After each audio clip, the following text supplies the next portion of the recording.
आशा करता हूँ आप सभी लोग बहुत अच्छे होंगे। मेरा नाम है प्रशांत और आप देख रहे हैं आपका अपना यूट्यूब चैनल एग्जाम रीज।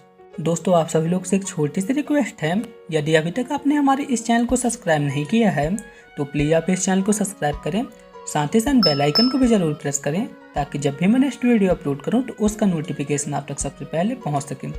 दोस्तों, इस वीडियो को अपने दोस्तों के साथ ज़्यादा से ज़्यादा शेयर करें ताकि उनके प्रिपरेशन में भी मदद मिल सके, और इस वीडियो को ज़्यादा से ज़्यादा लाइक करें ताकि मुझे मोटिवेशन मिल सके और मैं आपके लिए ऐसी वीडियो प्रोवाइड कर सकूं।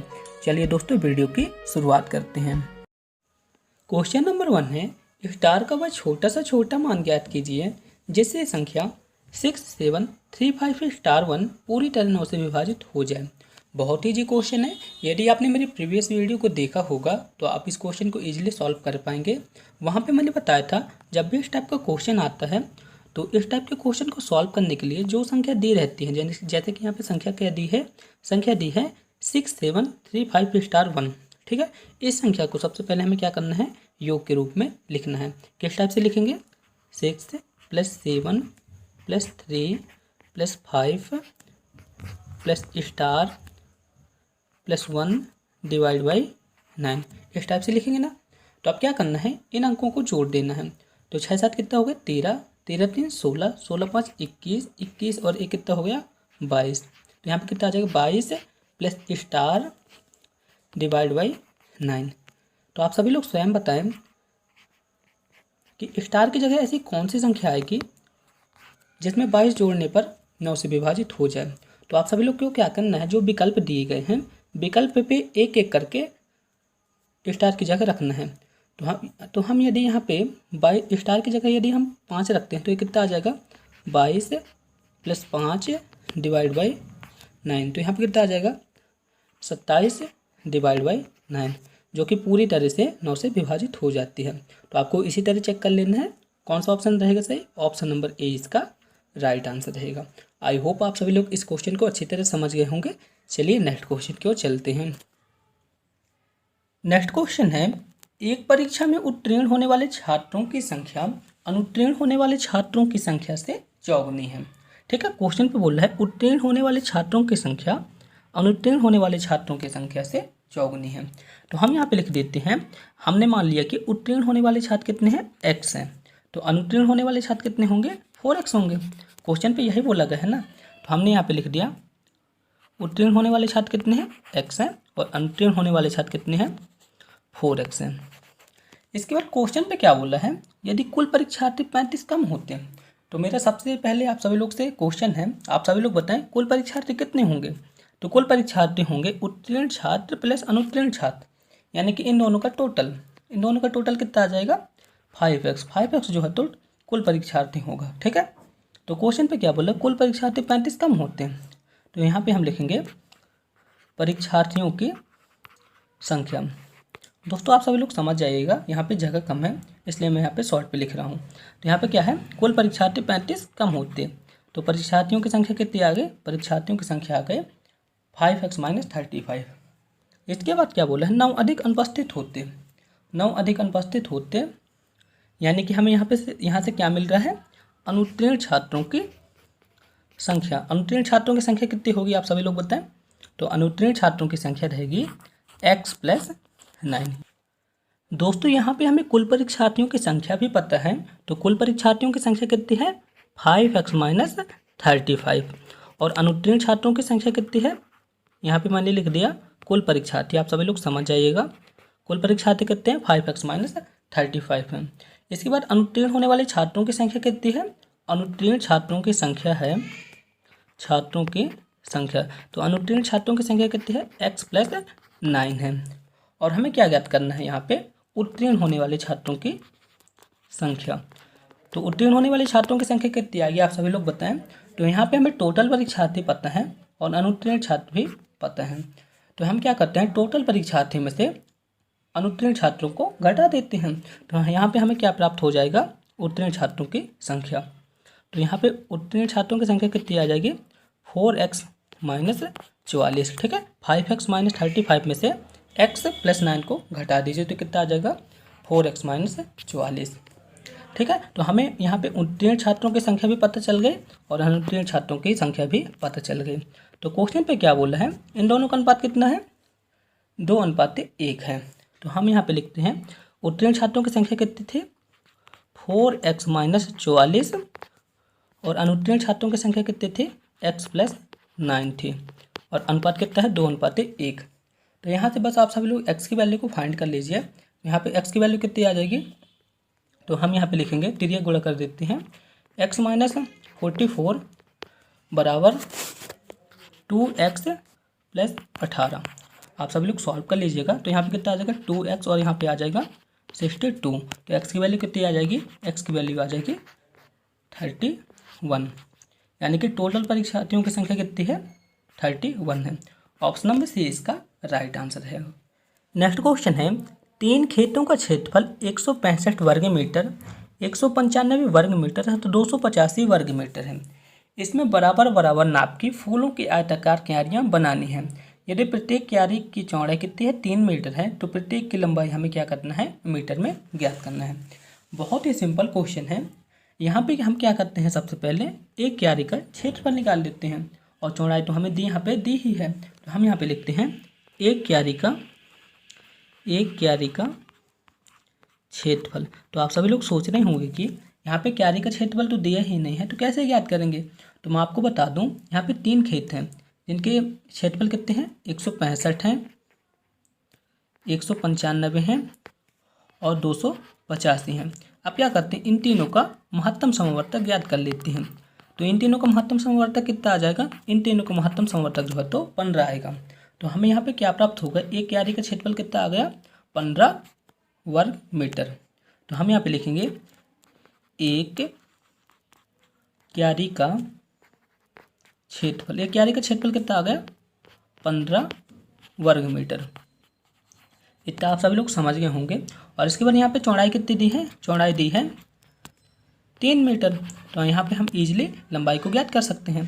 तो हम यहाँ पे लिखेंगे क्यारी की लंबाई।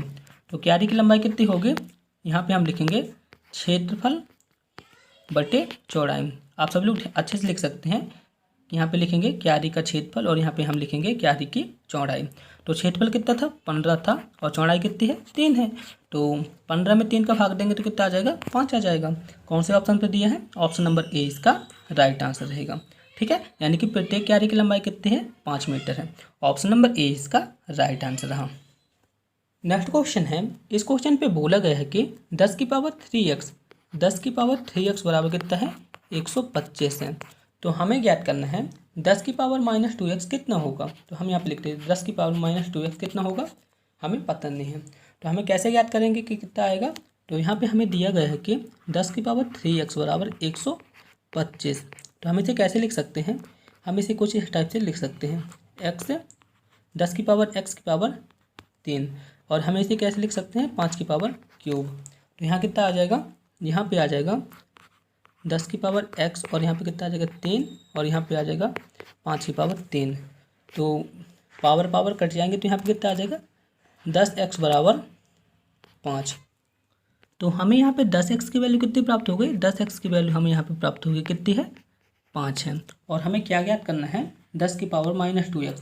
तो हम यहाँ पे लिखेंगे 10 की पावर -2x और 10 की पावर -2x को किस टाइप से लिख सकते हैं, कुछ इस टाइप से लिख सकते हैं, 10 की पावर 2x। आप सभी लोग जानते भी होंगे, इस टाइप से लिख सकते हैं। तो यहाँ पे हम फिर से एक बार व्यवस्थित करेंगे तो कितना आ जाएगा, 10x और यहाँ पे 2 आ जाएगा। यहाँ पे 10 लिखा है, आप सभी लोग समझ जाइएगा। तो 10x की वैल्यू यहाँ पे कितना दी है, 10x यहाँ पे वैल्यू दी है 5 दी है और यहाँ पे पावर भी लगी है। तो यहाँ पे कितना आ जाएगा, 1/25। 5 का स्क्वायर कितना होता है, 25 होता है। कौन से ऑप्शन पे दिया है, ऑप्शन नंबर ए इसका राइट आंसर रहेगा। आई होप आप सभी लोग समझ गए होंगे। जैसा कि दोस्तों आप सभी लोग को पता चल ही गया होगा कि आप सभी लोगों के जो एग्ज़ाम हैं 26 नवंबर तक कंडक्ट हो जाएंगे। तो दोस्तों आप सभी लोगों की तैयारी को बेहतर करने के लिए मैंने आप सभी लोगों के लिए 10 मॉक टेस्ट तैयार किए हैं। यदि आपने उससे रिलेटेड वीडियो को नहीं देखी है तो प्लीज़ आप उस वीडियो को देखें। यहाँ पे एक आई टैप आ रहा होगा, आप वहाँ पे क्लिक करके देख सकते हैं। नेक्स्ट क्वेश्चन है, एक माली 17,956 पौधे इस प्रकार लगाता है कि प्रत्येक पंक्ति में उतने ही पौधे हैं जितनी पंक्तियां हैं। तो एक पंक्ति में कुल कितने पौधे हैं, आप बताइए। बहुत ही सिंपल क्वेश्चन है और काफ़ी बार पूछा गया है। तो जब भी इस टाइप का क्वेश्चन आता है तो कैसे सॉल्व करते हैं, ध्यान से देखिएगा। तो बहुत ही सिंपल है। हमें क्या करते हैं, एक पंक्ति में कुल कितने पौधे हमें ज्ञात करना है। तो हम क्या करते हैं, सिंपल वे पे इसका वर्गमूल ज्ञात कर लेते हैं। तो यहाँ पे हम लिखेंगे एक पंक्ति में पौधों की संख्या। ठीक है, एक पंक्ति में पौधों की संख्या कितनी आ जाएगी, जो भी पौधे दिए रहते हैं उनका वर्गमूल। तो यहाँ पे कितना है, 17,956। तो 17,956 का वर्गमूल आ जाएगा 134। आप सभी लोग सॉल्व कर लीजिएगा, कितना आ जाएगा 134। ऑप्शन नंबर ए इसका राइट आंसर रहेगा। बहुत ही सिंपल क्वेश्चन है और काफ़ी बार पूछा गया क्वेश्चन है। तो इस टाइप से इसे सॉल्व करते हैं। ऑप्शन नंबर ए इसका राइट आंसर रहा। नेक्स्ट क्वेश्चन है, एक क्रिकेट में पहले 10 ओवर में रन रेट कितना था, 3.2 था। 282 रन के लक्ष्य को पूरा करने के लिए 40 ओवर में रन रेट क्या होना चाहिए। दोस्तों इस टाइम पे आप सभी लोग मैच देखते ही होंगे, तो आप सभी लोग इस क्वेश्चन को सॉल्व करने की कोशिश करिए, बहुत ही सिंपल है। तो चलिए एक बार इस क्वेश्चन को देख लेते हैं। तो क्वेश्चन पे क्या बोला गया है कि 10 ओवर में रन रेट कितना था, 3.2 था। तो हम यहाँ पे लिखेंगे 10 ओवर में रनों की संख्या, यानी कि 10 ओवर में कितने रन बने। तो हम यहाँ पे लिखेंगे 10 ओवर में कुल रनों की संख्या। तो 10 ओवर में कुल कितने रन बनेंगे, 10 × 3.2। तो 10 ओवर में कुल कितने रन बनेंगे, 32, यानी कि 32 रन बनेंगे। यहाँ पे ओवर लिखा हुआ, आप सभी लोग समझ जाइएगा। 10 ओवर में रनों की संख्या कितनी आ गई, 32। और इसके बाद क्वेश्चन पे क्या बोला है, शेष 40 ओवर में रन रेट क्या होना चाहिए। तो हम यहाँ पे लिखेंगे 40 ओवर में बनाए जाने वाले रनों की संख्या। तो हम यहाँ पे लिखेंगे 40 ओवर में बनाए जाने वाले रनों की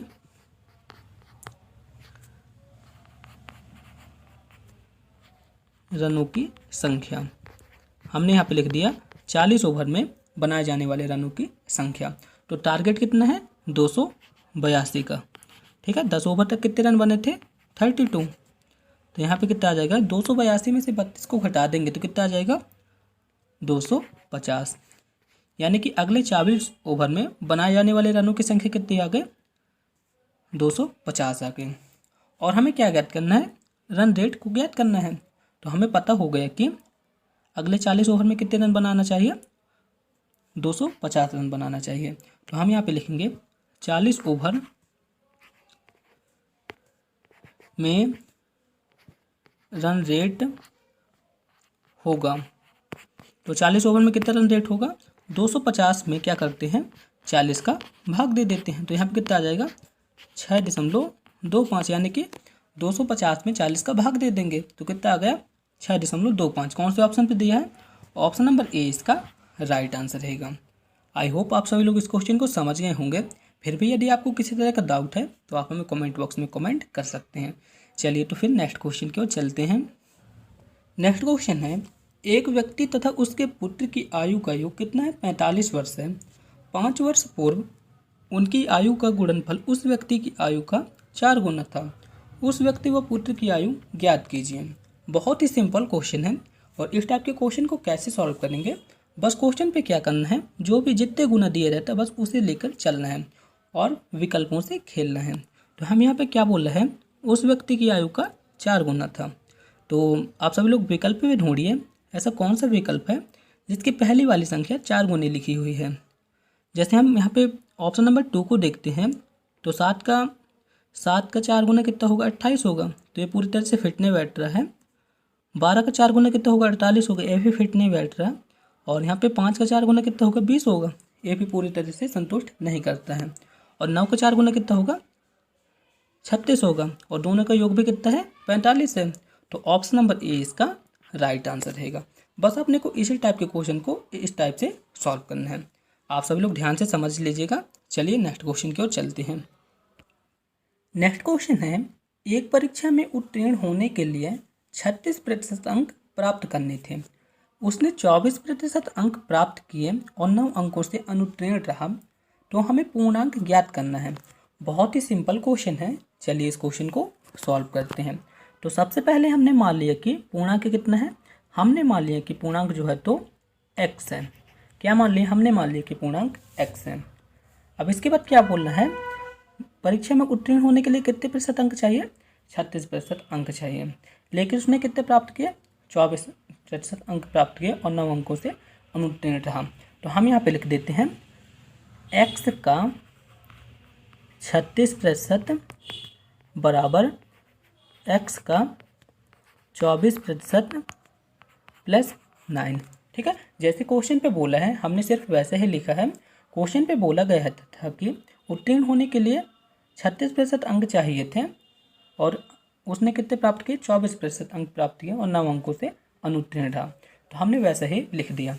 अब क्या करते हैं, हम यहाँ पे लिखेंगे कि x इंटू 36/100 और यहाँ पे लिखेंगे x इंटू 24/100 प्लस 9। तो यहाँ पे कितना आ जाएगा, यहाँ पे आ जाएगा 36x और यहाँ पे कितना आ जाएगा, यहाँ पे आ जाएगा 24/100 और यहाँ पे कितना आ जाएगा, x आ जाएगा और यहाँ पे 9 तो रहेगा ही। अब क्या करते हैं, 36x में से 24x को घटा देते हैं।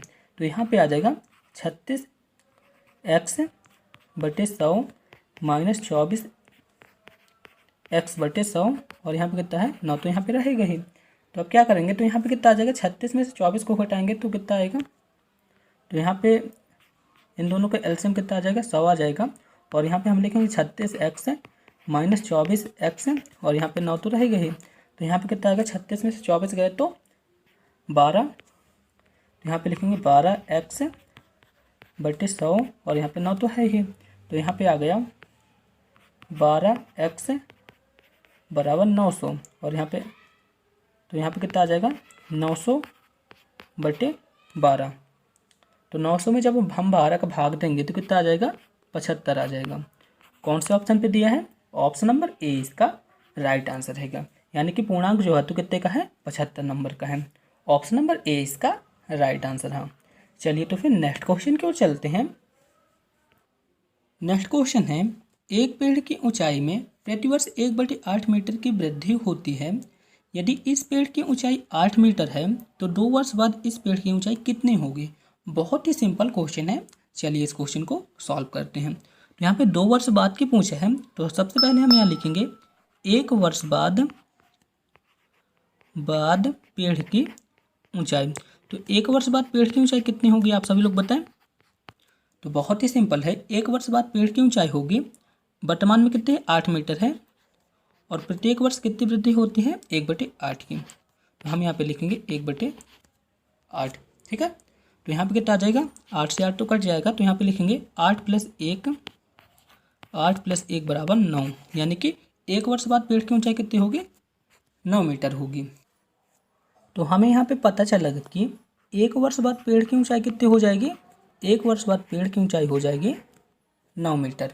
ठीक है, और जो 9 मीटर है यही पेड़ की अब वर्तमान आयु कहलाएगी। तो हम यहाँ पे लिखेंगे 2 वर्ष बाद पेड़ की ऊंचाई। तो 2 वर्ष बाद पेड़ की ऊंचाई कितनी हो जाएगी, आप सभी लोग बताएं। तो 2 वर्ष बाद पेड़ की ऊंचाई होगी 9 प्लस, और प्रतिवर्ष कितनी बढ़ती है, 1/8 बढ़ती है, 9 × 1/8। बस आप इसे सॉल्व कर दीजिए, आंसर आ जाएगा। तो यहाँ पे लिखेंगे हम 9 प्लस 9/8। तो इसे आप सॉल्व करिए। तो जब हम इसे सॉल्व करेंगे तो यहाँ पे एलसीएम लेंगे तो 8 आ जाएगा, 9 × 8 = 72 और यहाँ पे 9 आ जाएगा, तो यहाँ पे कितना आ जाएगा, 81/8। और यहाँ पे हम लिखेंगे 2 वर्ष बाद पेड़ की ऊंचाई। आप सभी लोग समझ जाइएगा। तो 81 में जब हम 8 का भाग देंगे तो कितना आ जाएगा, 81 में जब हम 8 का भाग देंगे तो आ जाएगा 10.125 मीटर। कौन से ऑप्शन पे लिखा है, ऑप्शन नंबर बी इसका राइट आंसर रहेगा। आई होप आप सभी लोग समझ गए होंगे। 2 वर्ष बाद पेड़ की ऊंचाई कितनी रहेगी, 10.125। ऑप्शन नंबर बी इसका राइट आंसर रहा। नेक्स्ट क्वेश्चन है, किसी वस्तु का क्रय मूल्य उस वस्तु के विक्रय मूल्य का 40% है, तो बताइए विक्रय मूल्य क्रय मूल्य का कितने प्रतिशत होगा। बहुत ही सिंपल क्वेश्चन है और बहुत ही इजी है। चलिए इसे सॉल्व करते हैं। क्वेश्चन पे क्या बोला है, किसी वस्तु का क्रय मूल्य, तो हम यहाँ पे लिखेंगे क्रय मूल्य बराबर विक्रय मूल्य। विक्रय मूल्य का कितने गुना है, 40 गुना है, तो हमने यहाँ लिख दिया 40%। ठीक है, यही बोला ना, क्रय मूल्य विक्रय मूल्य का 40% है, तो हमने यहाँ पे लिख दिया। तो हम यहाँ पे क्या करते हैं, क्रय मूल्य व विक्रय मूल्य में अनुपात ज्ञात कर लेते हैं। तो क्रय मूल्य व विक्रय मूल्य में कितने का अनुपात आ जाएगा, 40/100 का, 40% यानी 40/100 का। तो 0 0 कट गए, तो यहाँ पे कितना आ जाएगा, 2/5, यानी कि क्रय मूल्य व विक्रय मूल्य में कितने का अनुपात है, 2/5 का। तो हम यहाँ पे क्या लिखेंगे व्यवस्थित करके, विक्रय मूल्य बराबर 5/2 और यहाँ पे हम लिखेंगे क्रय मूल्य। ठीक है, 5/2 इंटू क्रय मूल्य। क्वेश्चन पे क्या बोला है, विक्रय मूल्य क्रय मूल्य का कितने प्रतिशत होगा। तो बहुत ही सिंपल वे पे हम मान लेते हैं कि क्रय मूल्य जो है, तो क्रय मूल्य क्या है, 100 है। हमने मान लिया कि क्रय मूल्य जो है तो 100 है, हमें प्रतिशत ज्ञात करना है। तो अब क्या करते हैं, क्रय मूल्य की जगह 100 लिख देते हैं। तो यहाँ पे हम लिखेंगे विक्रय मूल्य बराबर 5/2 और यहाँ पे हम लिख दिया 100। तो यहाँ पे कितना आ जाएगा, 2 एकम 2 और यहाँ कितना आ जाएगा, 100 में जब हम 2 का भाग देंगे तो कितना आ जाएगा, 50। अब 50 में 5 का गुणा करेंगे तो कितना आ जाएगा, 50 में 5 का गुणा कराएंगे तो 250 आ जाएगा। और यहाँ पे प्रतिशत बोला है, तो यहाँ पे हमने प्रतिशत लगा दिया। तो विक्रय मूल्य क्रय मूल्य कितने प्रतिशत है, 250%। ऑप्शन नंबर ए इसका राइट आंसर रहा। नेक्स्ट क्वेश्चन है, कोई धन साधारण ब्याज की वार्षिक दर से 5 वर्ष में अपने आप का 3/2 गुना हो जाता है, तो ब्याज की वार्षिक दर ज्ञात कीजिए। बहुत ही सिंपल क्वेश्चन है और इस क्वेश्चन को मैंने आपके साथ कई बार डिस्कस किया है। सो आई होप आप सभी लोग इस क्वेश्चन को सॉल्व जरूर करेंगे। तो चलिए एक बार इस क्वेश्चन को फिर से देख लेते हैं। इस टाइप का क्वेश्चन जब भी आता है तो मैंने आपको एक फार्मूला बताया था। फार्मूला क्या था, फार्मूला था गुना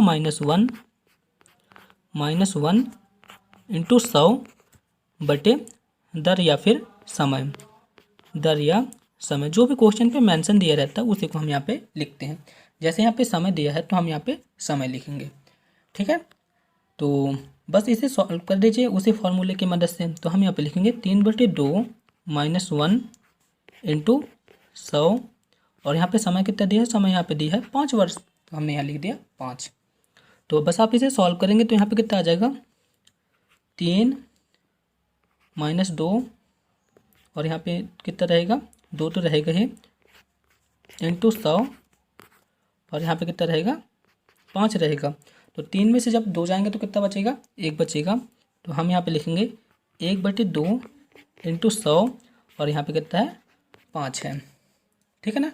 तो अब क्या करते हैं, 2 नीचे आ जाएगा तो हम यहाँ पे लिखेंगे 1/2 इंटू 100 और यहाँ पे कितना रहेगा, 5 तो रहेगा ही। तो हम यहाँ पे करेंगे 100/5 इंटू 2 बराबर कितना हो गया, 10 हो गया। तो यहाँ पे कितना आ जाएगा, 10, यानी कि ब्याज की वार्षिक दर कितने आ गए, ब्याज की वार्षिक दर आ गए 10%। ऑप्शन नंबर सी इसका राइट आंसर था। आई होप आप सभी लोग उस फॉर्मूले को याद कर लिए होंगे। नेक्स्ट क्वेश्चन है, 2 पाइपों एक टंकी को क्रमशः 15 एवं 12 घंटों में भर सकती है, जबकि एक तीसरा पाइप उसे 20 घंटे में खाली कर सकता है। यदि टंकी खाली है तो तीनों पाइपों को खोल लिया जाए तो टंकी भर जाएगी। बहुत ही सिंपल क्वेश्चन है और आप सभी लोग से बनता भी होगा, लेकिन फिर भी इसे एक बार सॉल्व करते हैं। चलिए इसे सॉल्व कर रहे हैं। तो क्वेश्चन पे क्या बोला, 3 पाइप हैं। ठीक है, 2 पाइप जो है तो टंकी को भरते हैं और तीसरी पाइप जो है तो उसे खाली करते हैं। तो हम यहाँ पे लिखेंगे फर्स्ट पाइप, सेकेंड पाइप और यहाँ पे हम लिखेंगे थर्ड पाइप। फर्स्ट पाइप कितने घंटे में भरती है, 15 घंटे में, सेकेंड पाइप 12 घंटे में और थर्ड पाइप जो है तो कितने घंटे में भरती है, 20 घंटे पे। हमने यहाँ पे माइनस का सिंबल लगा दिया क्योंकि यह टंकी को खाली करती है। तो 15, 12 और 20 टंकी में कुल कितना पानी भरना है, तो आप सभी लोग बताएं। तो टंकी में टोटल कितना पानी भरेंगे, 15, 12 और 20 का एलसीएम। तो 15, 12, 20 का एलसीएम कितना आ जाएगा, 60, यानी कि टंकी में टोटल कितना पानी भरना होता है, 60 लीटर। तो पहली टंकी 15 घंटे में भरती है तो 1 घंटे में कितना पानी भरेगी, आप सभी लोग बताएं, 4 लीटर पानी भरेगी। दूसरी टंकी 5 लीटर भरेगी और तीसरी टंकी जो है तो 3 घंटे में उसे खाली कर देगी। तो आप सभी लोग क्या करें, इन्हें आपस में जोड़ लीजिए। तो 5 4 9 हो गया, 9 में से 3 को हम घटा देते हैं तो कितना आ जाएगा, 6 आ जाएगा। जो 6 बचेगा ना, तो इसी 6 का हम 60 में भाग लगा देंगे तो कितना बचेगा, 10। यानी कि तीनों पाइपों को एक साथ खोल लिया जाए तो टंकी भरेगी 10 घंटे पे। ऑप्शन नंबर डी इसका राइट आंसर रहेगा। आई होप आप सभी लोग इस क्वेश्चन को समझ गए होंगे। चलिए नेक्स्ट क्वेश्चन की ओर चलते हैं। नेक्स्ट क्वेश्चन है, यदि 51 व्यक्ति कुछ भोजन को 50 दिन में खा सकते हैं तो उसी भोजन को 50 व्यक्ति कितने दिन में खाएंगे। बहुत ही सिंपल क्वेश्चन है। तो हमने मान लिया कि 50 व्यक्ति उस भोजन को x दिन में खाएंगे। तो क्वेश्चन को कुछ इस टाइप से सॉल्व करेंगे। 51 इंटू 50 बराबर 50 इंटू एक्स। ठीक है, तो यहाँ पे क्या करते हैं, 50 को 50 से काट देते हैं तो x की वैल्यू कितनी आ जाएगी 51, यानी कि 50 व्यक्ति उस भोजन को 51 दिन में खाएंगे। कौन से ऑप्शन पे लिखा है, ऑप्शन नंबर बी इसका राइट आंसर रहेगा। नेक्स्ट क्वेश्चन है, 3 सेंटीमीटर त्रिज्या के गोले को पिघलाया जाता है तथा उसे उसी त्रिज्या के सिलेंडर में फोल्ड किया जाता है तो सिलेंडर की ऊंचाई क्या होगी। बहुत ही सिंपल क्वेश्चन है और आप में से कई लोग से बनता भी होगा। तो चलिए इसे सॉल्व करते हैं। दोस्तों, जब भी पिघलाने वाली बात आई और दूसरे में बदलने की बात आती है तो हमेशा वहाँ पे आयतन का योग होता है। तो गोले का आयतन क्या होता है, आप सभी लोग बताएं। आप सभी लोग बताएंगे कि गोले का आयतन क्या होता है। तो गोले का आयतन होता है 4/3 पाई आर क्यूब। ठीक है, गोले का आयतन क्या होता है 4/3 पाई आर क्यूब। और सिलेंडर का आयतन क्या होता है, सिलेंडर यानी कि बेलन, सिलेंडर कुछ इस टाइप से होता है। तो आप सभी लोग बताएं सिलेंडर का आयतन क्या होगा, सिलेंडर मीन्स बेलन। तो सिलेंडर का आयतन हम यहाँ पे लिखेंगे सिलेंडर का आयतन। तो सिलेंडर का आयतन होगा पाई आर स्क्वायर एच। ठीक है, सिलेंडर का आयतन क्या होगा पाई आर स्क्वायर एच। अब हम क्या करते हैं, दोनों की आयतन को एक दूसरे के बराबर रखते हैं। तो सिलेंडर का आयतन क्या होता है, सिलेंडर का आयतन होता है पाई आर स्क्वायर एच और गोले का आयतन कितना होता है 4/3 पाई आर क्यूब होता है। ठीक है, तो पाई से पाई तो कट गया। ठीक है, और हम यहाँ पे क्या करते हैं, तो हम यहाँ पे लिखेंगे h बराबर, तो यहाँ पे हम लिखेंगे h बराबर 4/3 पाई आर क्यूब था और यहाँ पे कितना था पाई आर स्क्वायर। तो यहाँ पे कितना आ जाएगा, एक आर कट जाएगा तो यहाँ पे कितना आ जाएगा 4/3 आर। तो h की वैल्यू कितनी आ जाएगी 4/3 आर। और यहाँ पे त्रिज्या कितनी दी है, त्रिज्या यहाँ पे दी है 3 सेंटीमीटर। तो हम यहाँ पे लिखेंगे h बराबर 4/3 और r की वैल्यू कितनी थी, r की वैल्यू 3 यहाँ पे दी गई है। r मतलब त्रिज्या, तो यहाँ पे हम लिख देंगे 3। तो यहाँ पे कितना आ जाएगा, जो बेलन की ऊंचाई है यानी कि सिलेंडर की ऊंचाई है कितनी है 4 सेंटीमीटर है। ऑप्शन नंबर डी इसका राइट आंसर रहेगा। आई होप आप सभी लोग क्वेश्चन को समझ गए होंगे। फिर भी यदि आपको किसी तरह का डाउट है तो आप हमें कमेंट बॉक्स में कमेंट कर सकते हैं। दोस्तों, अब रीजनिंग के क्वेश्चन आ गए हैं, तो चलिए रीजनिंग के क्वेश्चन को भी सॉल्व करेंगे। तो रीजनिंग का पहला क्वेश्चन है, आयु में सुमन ऊषा से बड़ी है। ठीक है, तो यहाँ पे मैं सुमन को एस से डिनोट कर रहा हूँ और ऊषा को यू से। ठीक है, तो क्वेश्चन पे क्या बोला है, सुमन ऊषा से बड़ी है। तो सुमन को मैंने पहले लिख दिया क्योंकि ऊषा से बड़ी है। इसके बाद क्या बोला है, गीता ऊषा से छोटी है। अब ऊषा से छोटा कौन है, गीता है, तो गीता को मैंने लिख दिया जी। इसके बाद क्या बोला है, प्रेमा सुमन से बड़ी है, यानी कि सुमन से भी बड़ा कौन है, प्रेमा है। तो हमें बताना है इन सभी में से सबसे बड़ी कौन है। तो आप सभी लोग स्वयं बताएं। तो इन सभी में सबसे बड़ी है प्रेमा। ऑप्शन नंबर डी इसका राइट आंसर रहेगा। नेक्स्ट क्वेश्चन है, पेड़ों की एक पंक्ति में एक पेड़ बाएं छोर से 7वां और दाएं ओर से 14वां है। पंक्ति में कुल कितने पेड़ हैं। बहुत ही इजी क्वेश्चन है दोस्तों। जब भी इस टाइप का क्वेश्चन आता है तो बस आप सभी लोग एक बात का ध्यान रखिएगा, बाएं के लिए हमेशा घटाना होता है और दाएं के लिए हमेशा जोड़ना। तो चलिए इसे सॉल्व कर देते हैं। पंक्ति में कुल कितने पेड़ हमें ज्ञात करना है। तो हम यहाँ लिखेंगे पंक्ति में पेड़ों की संख्या। तो पंक्ति में पेड़ों की संख्या कितनी आ जाएगी 7 + 14 और यहाँ पे बाएं लिखा है तो बाएं में से हमेशा एक को घटा देते हैं। तो 21 में से एक जाएगा तो कितना आ जाएगा 20, यानी कि पंक्ति में पेड़ों की संख्या कितनी आ जाएगी 20। ऑप्शन नंबर सी इसका राइट आंसर रहेगा। चलिए नेक्स्ट क्वेश्चन की ओर चलते हैं। नेक्स्ट क्वेश्चन है, एक कोड भाषा में ABDC को क्या लिखा जाता है, ABDC को क्या लिख दिया जाता है EFHG लिखा जाता है। तो उसी भाषा में IGL को क्या लिखा जाएगा। बहुत ही सिंपल है, चलिए इसे सॉल्व करते हैं। तो कुछ इस टाइप से करे सीक्वेंस बनेगा। A से E तक के बीच में कितना गैप है +4 का, B से F के बीच में कितने का गैप है +4 का, डी से एच के बीच में कितने का गैप है +4 का, और सी से एच जी के बीच में कितने का गैप है 4 का। सेम सीक्वेंस में आई जे एल के को क्या लिखा जाएगा, आई के चौथे अक्षर बाद क्या आ जाएगा एम आ जाएगा, ठीक है।